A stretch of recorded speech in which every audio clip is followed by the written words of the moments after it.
I had the most amazing experience yesterday.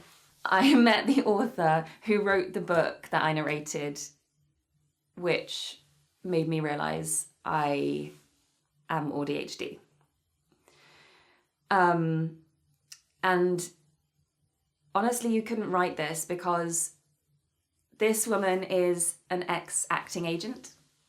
She worked with my very first agent. She was very much part of that world. And when I first started prepping the book, I thought it was going to be, the kind of the coincidences already were just bizarre because of all the overlap of people that I knew. And it was quite surreal.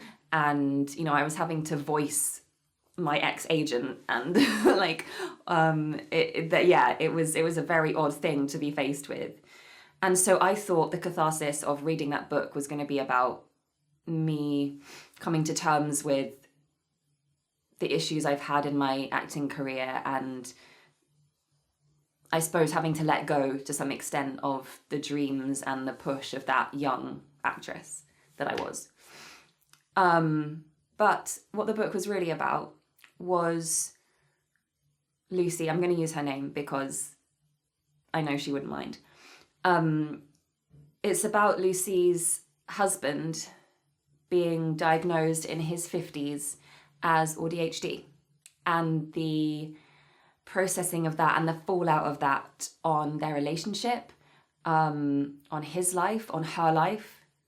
And it was the bizarrest experience reading it because things just suddenly started clicking and resonating with me in terms of Steve's experience. That made me realize that this could be me.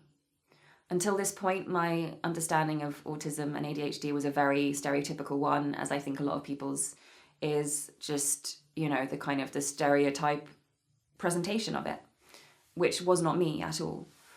But that book began stripping away the layers, and I found I was resonating with so much of it that I then began a deep dive into neurodivergence and began my diagnosis process. And here I am today. So it feels quite miraculous. I can't quite get my head around how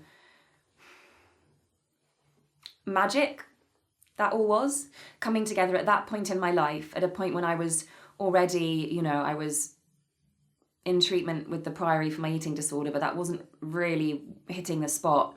And so I was doing deep psychodynamic therapy and peeling back the layers and realizing what a massive gap there was between the, the person that I felt I had to be in the world and my professional persona, and the me that was at home and inside and just hated myself and was ashamed of all the weird behaviors that I have been carrying out for my whole life.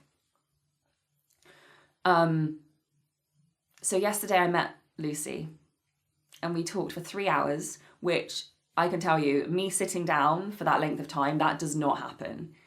And we were so engaged, and it was a lot of me talking and a lot of her asking about me because, quite frankly, I've read her memoir. That was what the book was. So I kind of know her story and know her husband's story. But she wanted to know my story. And to be able to,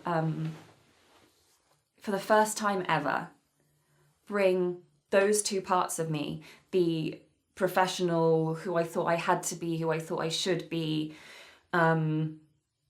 presentable version of me, and all those worries and fears I'd had that the other version would come out, to bring that version and to bring the terrified, ashamed, suffering inner person who struggled just so much just with the daily and didn't leave the house for years, to actually be completely open and honest with her, someone who was from the industry, my industry, and who I never in a million years would have ever thought I would be almost like bearing all of me and somehow healing by having those two sides come together. I mean, it genuinely is. It's kind of magical.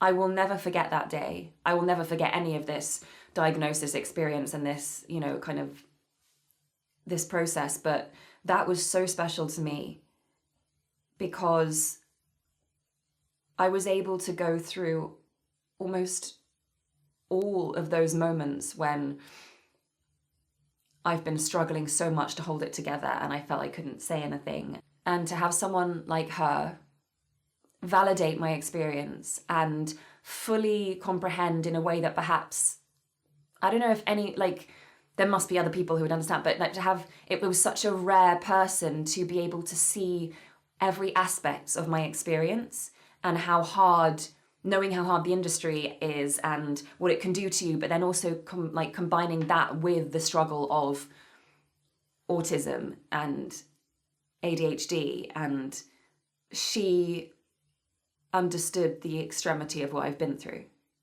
and that felt so good.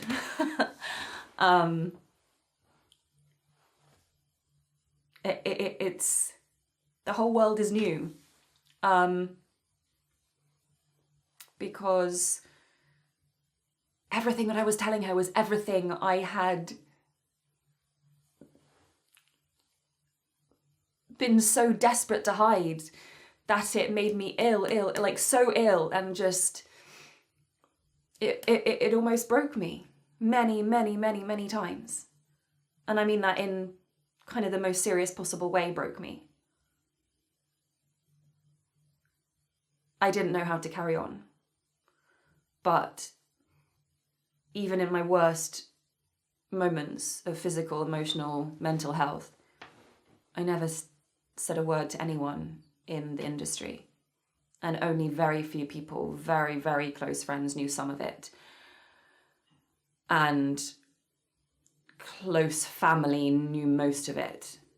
But only I knew the internal experience of how difficult it has been. Because it was in an industry where you have to say yes and be ready to drop everything at a moment's notice and never give anyone any reason not to hire you, or because there's always someone who wants that spot. It's so competitive, and any reason for a casting director, for a director, for a producer to go, "Oh, not sure about her, that was a bit of a weird reaction to that," or she had a bit of a wobble there. I was determined that I was not going to be that person. So I hid deeper and deeper and deeper and got iller and iller and iller. And it was hell. So that meant everything. To talk with Lucy yesterday. She got it. She got me. She saw me. And that was so special and meant so much to me. She encouraged me to do this, to speak and put it out there in the world, because it baffles us how people can be going through pain to the extent that I have and that other people are. And the stats of the crossover with OCD, with eating disorder, with, in neurodivergent people is just mind-boggling and horrifying. So she urged me in the same way that she and her husband have been open. Look, if she hadn't written that book and if he hadn't been willing to, let her tell his story, I wouldn't be in this position right now with the possibilities of healing and actually living a happy, comfortable life ahead of me. So I have to do this, basically. So she really encouraged me to do this. I'm happy. I'm at the beginning of a long road, but it's a road that's the rest of my life. And honestly, it's the weirdest thing, because I used to have all this kind of almost not fairy tale view of the world, but I used to be emotional and have passion about things and let myself get carried away to music, or, when I was dancing, just dance in my room and act out scenes. And that was my I felt most alive in those moments. And I now see that was because that was me being most me. And not masking that. And it was always, you know, it was generally in private, but like those moments were so meaningful and so powerful. And so it's like, maybe now I can be me the whole of the time. And imagine how good that will feel. Because it was like the kind of the real world reality was kind of like, oh no, suppress that, push that down. Like, you can't really enjoy things like that. You can't behave like that. You can't sparkle and squeal in public, or, you know, just all of those kind of things. Like, I now like understand.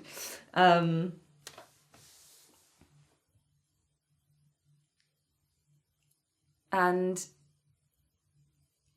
maybe this is my happy ending. Except it's not an ending, it's just the beginning. Because it is terrifying when you think, maybe I am something that can't be fixed. And you feel you need to fix yourself, and you need to get over the eating disorder, the OCD, the massive anxiety, the, you know, push yourself and just deal with it, or that these things are just always going to be with you. And that's horrifying, and it's scary, and it's depressing, and it's not a nice place to be in. And so when I started to discover about, you know, my possible neurodivergence, the kind of the hope that came along with that was out of this world, because this could finally almost like solve everything, answer everything. And of course, no, it's not, you know, my life isn't going to be like suddenly easy, and, you know, but it just made sense of me. And it feels like this kind of miraculous like conclusion to the struggle and to the pain, which is a happy ending that kind of wraps up a story, which in my kind of like creative like storytelling mode like appeals so much to me. And maybe actually finally that's my story. And honestly, it's a miracle I'm here. It's a miracle I've got this far and that I have survived all of that. And there are many people who don't. And that's why it's important for me to talk about this. Because there is an answer, and there is hope, and there is a way forward. And this is everything, because this could mean that I live a happy life. So, thank you to Lucy. Thank you to Steve, her husband. And thank you to that book. And then thank you to all the other people the TikTokers, the YouTubers who I have been watching, and particularly female AuDHDers who are late diagnosed and I can relate to so much.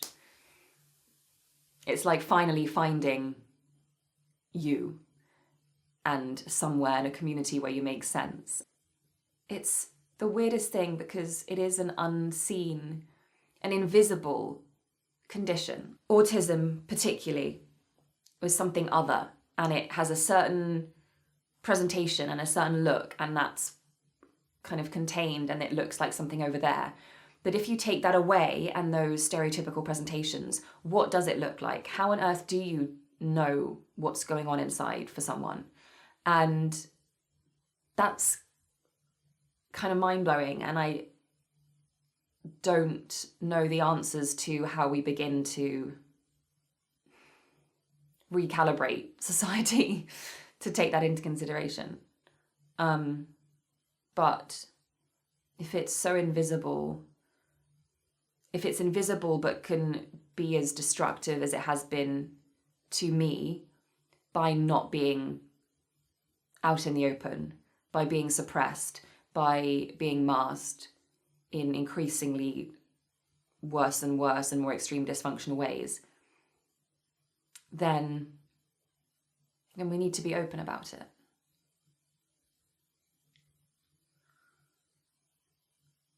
I think I'm flagging now.